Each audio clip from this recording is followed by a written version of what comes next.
శ్రీ పోతులూరి వీరబ్రహ్మేంద్ర స్వామి గారు. ఈయన రాసిన కాలజ్ఞానం అనే గ్రంథంతో దాదాపు 14,000 ప్రెడిక్షన్స్ చేశారు. అంటే భవిష్యత్తులో జరగవలసిన 14,000 సంఘటనల్ని బ్రహ్మం గారు ఎప్పుడో చెప్పారు. అయితే కేవలం ఈయన చెప్పడమే కాదు, ఆ చెప్పిన ప్రెడిక్షన్స్ లో దాదాపు చాలా జరిగాయి.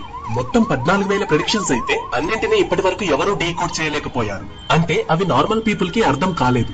మీకోటి తెలుసా, పోతులూరి వీరబ్రహ్మేంద్ర స్వామి ఎప్పుడు పుట్టారు అనేది కూడా పెద్ద మిస్టరీయే.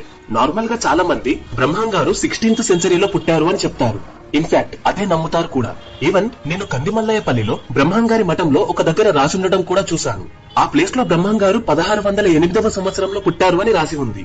అయితే ఇక్కడ అసలైన మిస్టరీ ఏంటి అంటే, బ్రహ్మం గారు ఆయన రాసిన కాలజ్ఞానంలో ఇలా రాశారు: రాను రాను చోళుల రాజ్యం నశించిపోతుంది, చోళులందరూ అంతరించిపోతారు అని రాశారు. అయితే మన చరిత్ర ప్రకారం చూసుకుంటే చోళ రాజ్యంలో చివరి రాజు పేరు రాజేంద్ర చోళ. అయితే ఈ చోళ రాజ్యం 1279 ఏడీలోనే అంతరించిపోయింది. అంటే 12 నుండి 13వ శతాబ్దం మధ్యలోనే వాళ్ళు అంతరించిపోయారు. మరి బ్రహ్మం గారు 1608లో పుట్టి ఉంటే ఆయన 13వ శతాబ్దం గురించి ఎలా రాస్తారు? కేవలం ఇదే కాదు, భారతీయుల్ని శ్వేతాముఖం కలవారు పాలిస్తారు, అంటే తెల్లముఖం ఉన్న వాళ్ళు పాలిస్తారు అని రాశారు. అయితే బ్రిటిషర్స్ ఫస్ట్ టైం ఇండియాకి వచ్చింది 1608లోనే. అంటే ఈయన జీవిత చరిత్ర ప్రకారం బ్రహ్మం గారు కూడా అదే సంవత్సరం పుట్టారు.